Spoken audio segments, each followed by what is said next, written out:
Pasado alas 4 na nakarating kami dito sa Binangonan Fishport. Simula dito, kailangan naming sumakay ng bangka hanggang makarating kami sa Barangay Gulod. Ang pamasahe nga pala dito ay 110 isang way, so bali 220 balikan. Halos isang oras lang din na biyahe, makakarating ka na dito sa Barangay Gulod.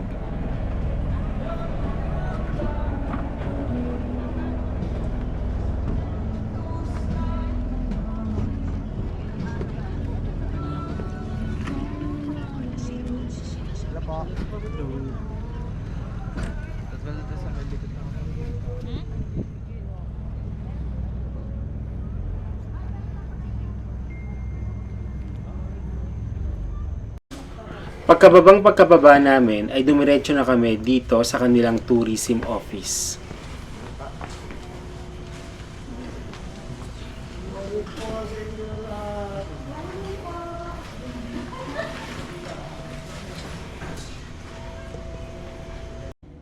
Dito lahat kami ay nagpa-register muna.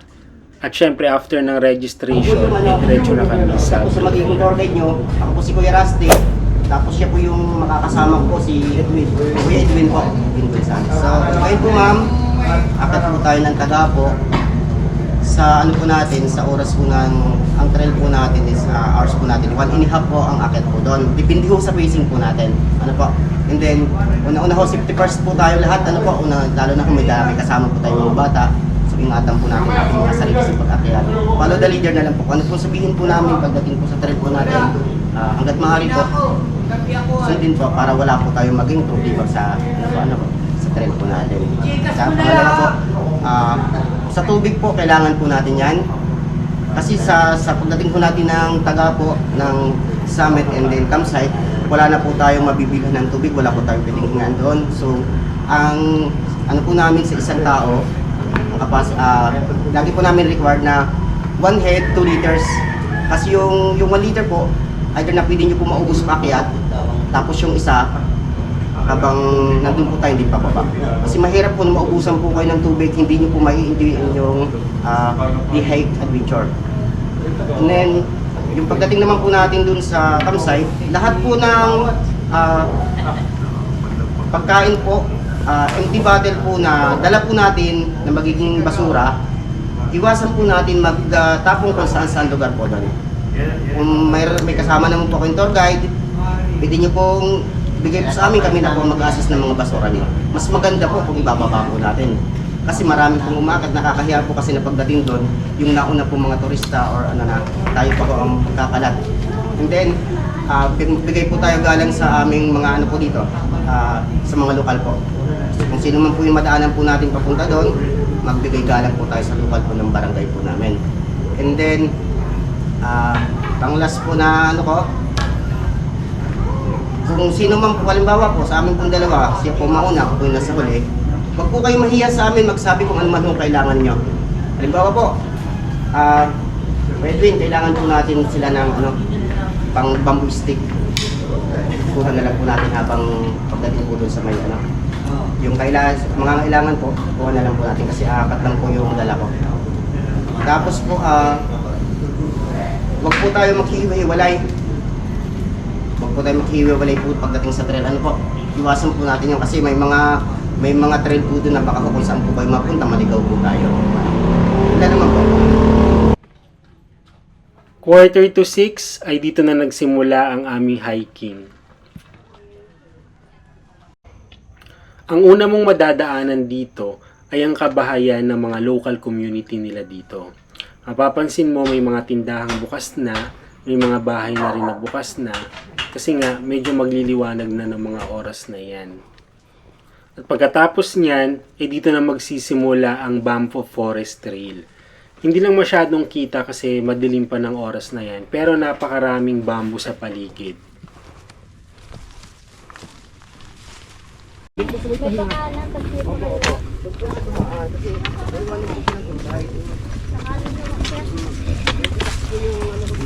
Bakit po naligaw? Pababa na po ma'am dito. Sabi ko nga, ba't hindi kasi lumiliw? Sabi sa akin po nung basta po namin, yung pinakamataas po ng tourism office po dito sa amin. Ay, Ben, may nakaupo. Hindi po.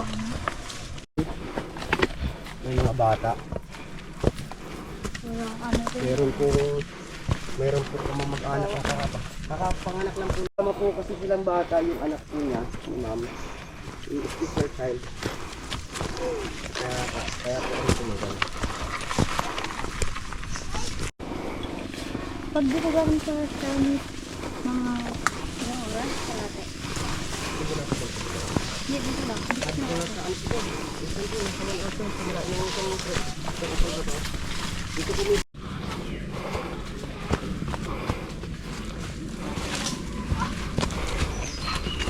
Kaya mo pa umakyat, ay Gwen?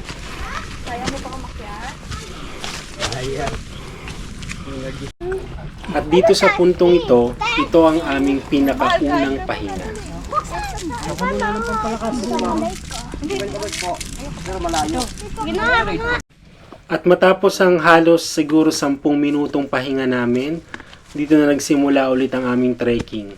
Mapapansin mo, halos paakyat ito guys. Medyo banayad na pa-ascend ito.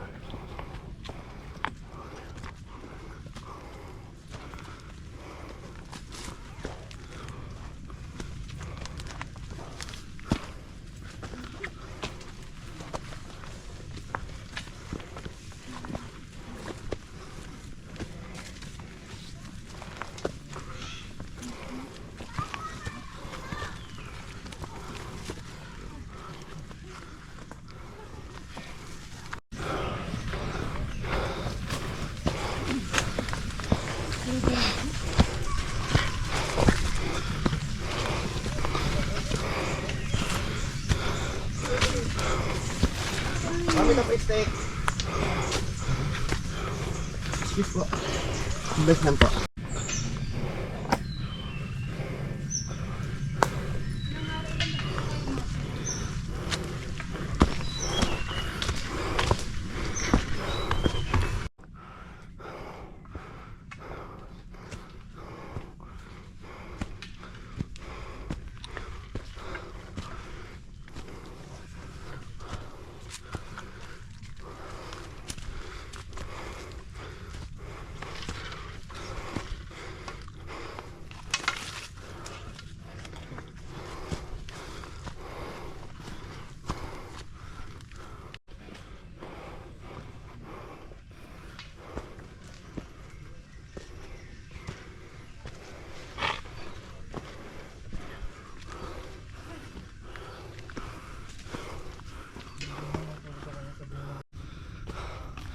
Alright guys, good morning. So nandito kami ngayon sa may Binangonan, Rizal. Ang i-hike namin ngayon is itong Mount Tagapo or itong Talim Island.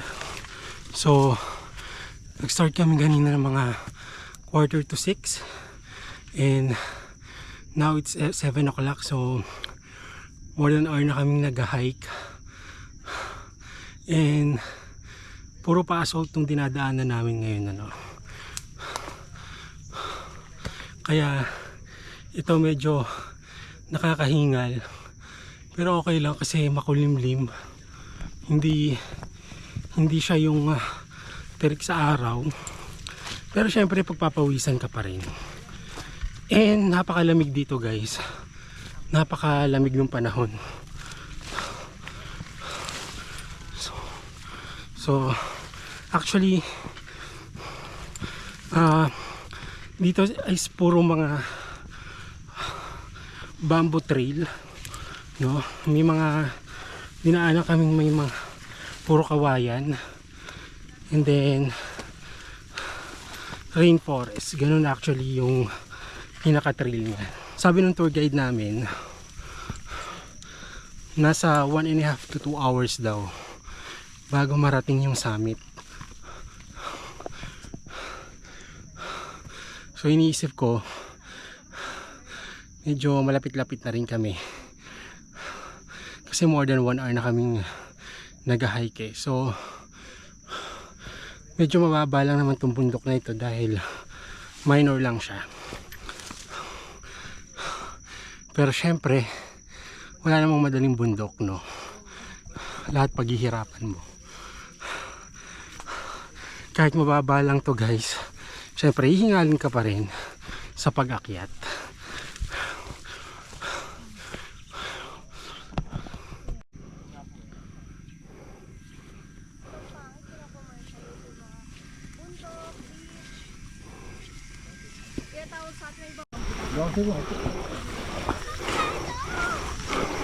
Baka yun yun. Ayun mo, ano yung matas na ito? Ayun nga ano yun. Tanong na ito. Baka yung stop. Anong bundok yan? Ang ganda, no? Tanong na ito. Araya. Ano? Layo Sana naman. tayo. Layo naman. Tanong mo. Hindi lang ako yun. Ay, diba?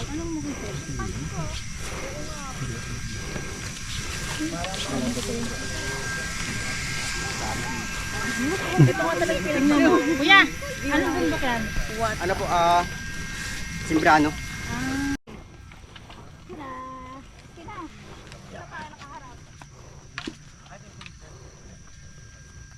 I forgot how.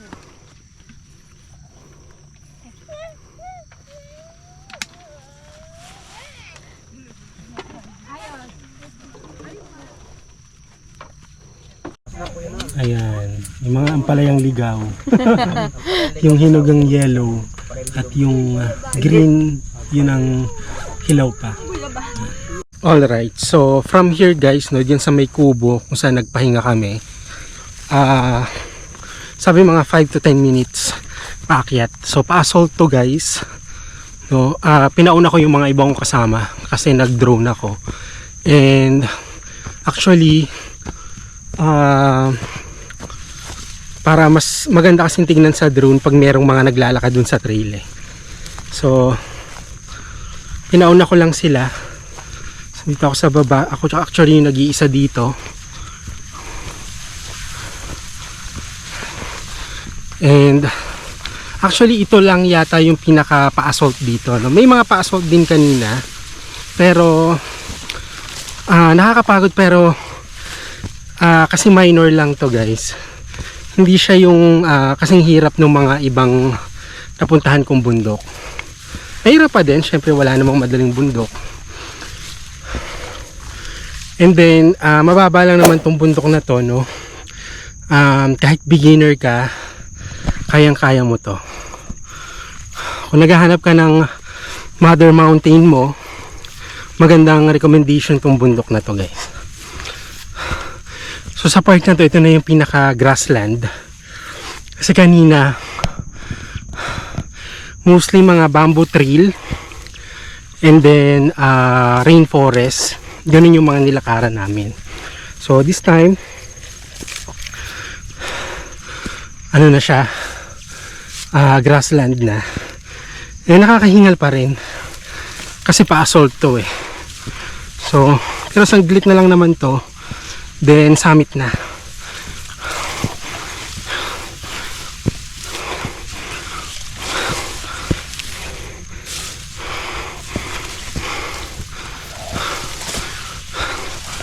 Okay.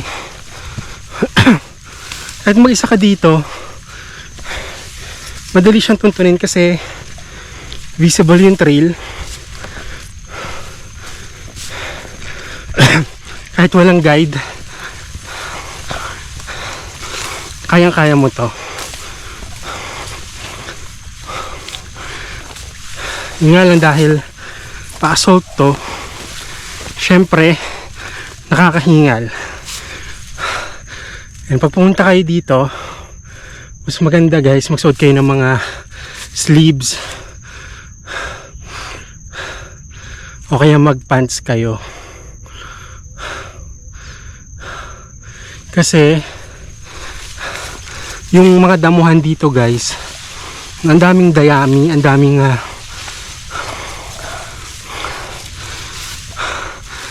ng matatalim na dahon.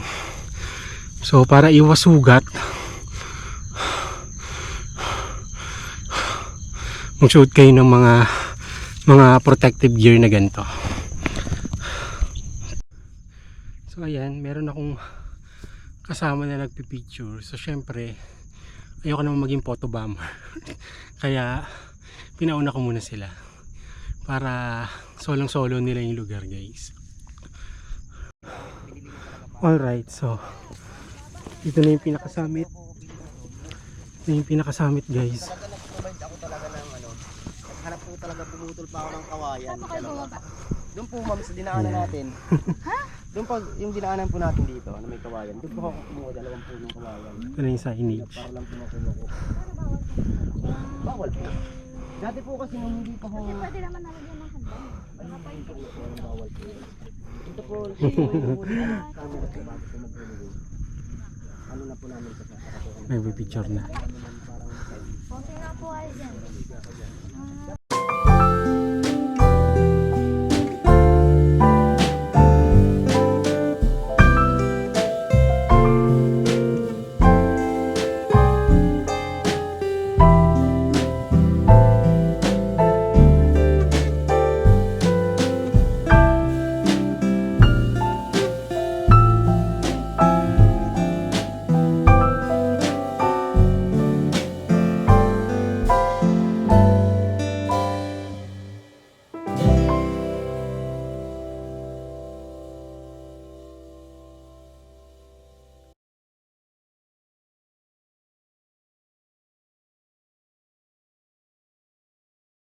Alright guys, so time check, it's 8:30 and pababa na kami ngayon.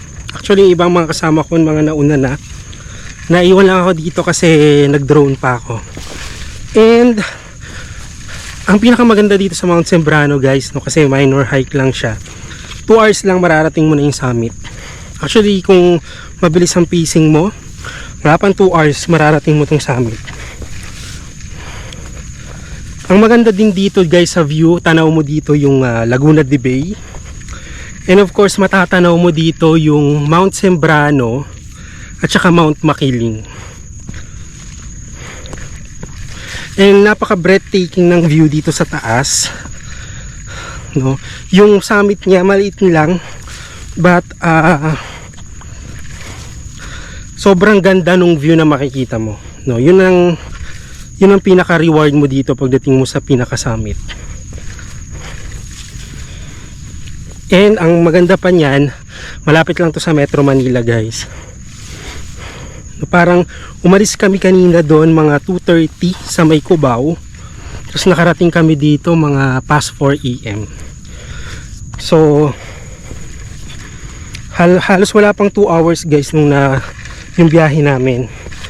Yun nga lang, walang masyadong traffic kasi.